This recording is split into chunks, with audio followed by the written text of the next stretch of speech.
tingnan mo, Lunes ngayon. Lunes at hindi tayo naka-school uniform. Alright, 2 buwan tayong libre. Sarap, no? Wala tayong gagawin. Wala.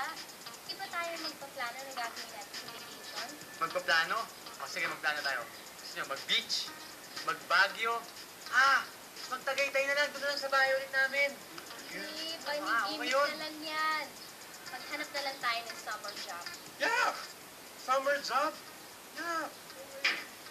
Tama si Chris, magandang idea yan. Chris, may pa tayong pera pang gimmick, ano?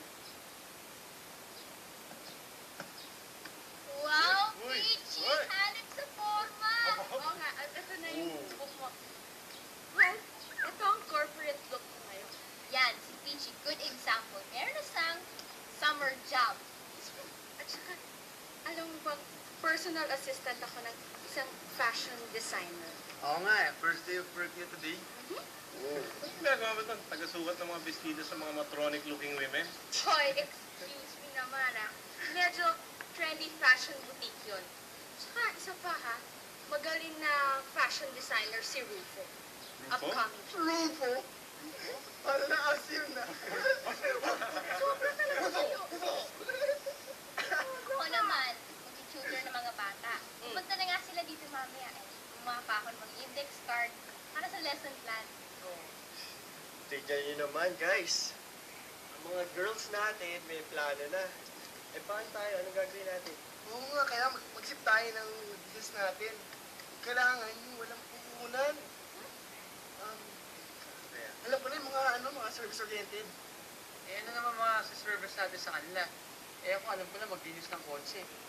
Yung maganda yan Bukas tayo ng car wash. Yeah, di na. Hassle lang yun. Kalat-kalat. Kalat sa pa. Saan paano tayo makakaporma? Sino mo, babasalat tayo, mukha ng exclusive. No way! Ano sasabihin ng mga kapitbahay natin? Asa ka pagod na lang.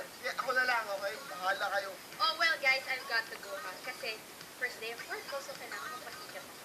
Tsaka ito, nag-hi lang ako sa inyo. Tsaka dinala ko yung book. So, I've got to go. I've got to work. Au revoir. Well, friendship and goodbye. Bye, guys. Bye. Good luck! Ano yan? Wala si Sam. Baseball game kasi siya. Si Gabi tsaka si Casper wala rin. Nag-camping. Ang lungkot naman. Tayo lang natira dito. Kailangan may gawin tayo. Alam ko na. Gusto mo, Tere, gumawa tayo ng all-natural, no preservatives halo-halo stand? All-natural, no preservatives? Oo naman, no, para mas healthy ka naman.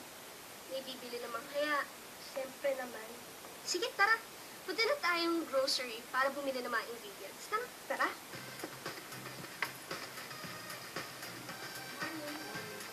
Wow!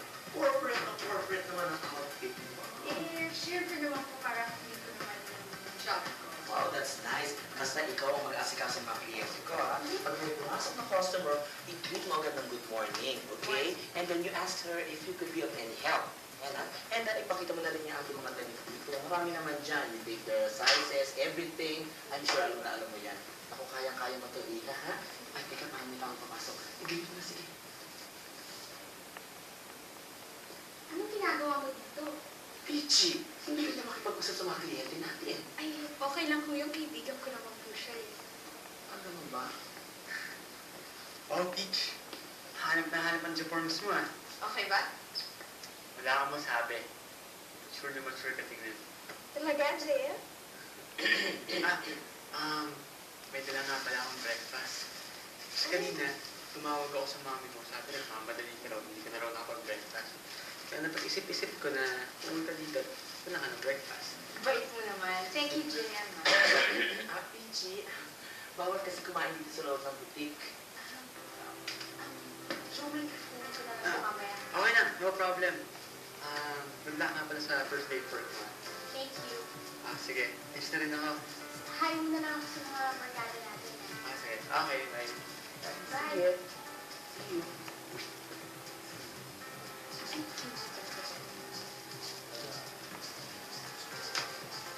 Tatabi ko lang. Sige. Laman, saan mo? Saan mo?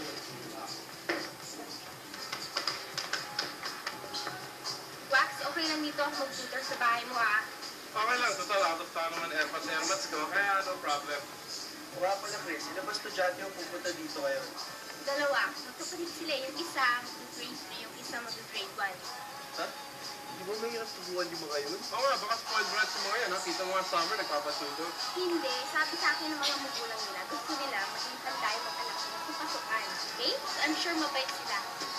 So, back inside na ayusin ko yung aking classroom. Okay. Alright. Para sa dito, Wala talagang pakialam sa image niya. Yung mukhang basahan, no? hindi na siya nahiya. Ako, libre nagagawa ng trabaho, nagganyak ababaw, no? Alright. Hirap yan, ha?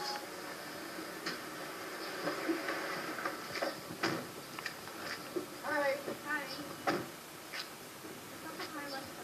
Ah, sure! Ano yun? Ah, mga lang. Hindi, mabilis pa. Excuse me lang, ha?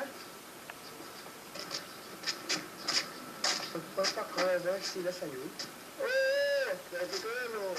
Ang swerte natin, gaganda ng mga customers natin. Customers natin. Ano natin? Okay, natin. Di ba magkasosyo tayo dito? Oh, yung mag-business partners tayo. Oh, cute ka. Di ba kayo ayaw mo? Yan, gusto namin. Yan, gusto na namin. Oh, na-realize kasi namin na malakas pala ang potential na itong car wash business eh. Talaga? Oo. Madami ka makikilala. Alright! Ako nga pala si Joaquin. Halika, umupo muna kayo. Habang niligisin yung klase niya. Sige.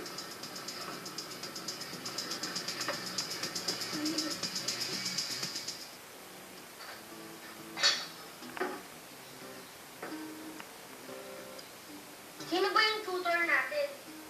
Hindi daw yung pangalan. Ibang tutor na naman?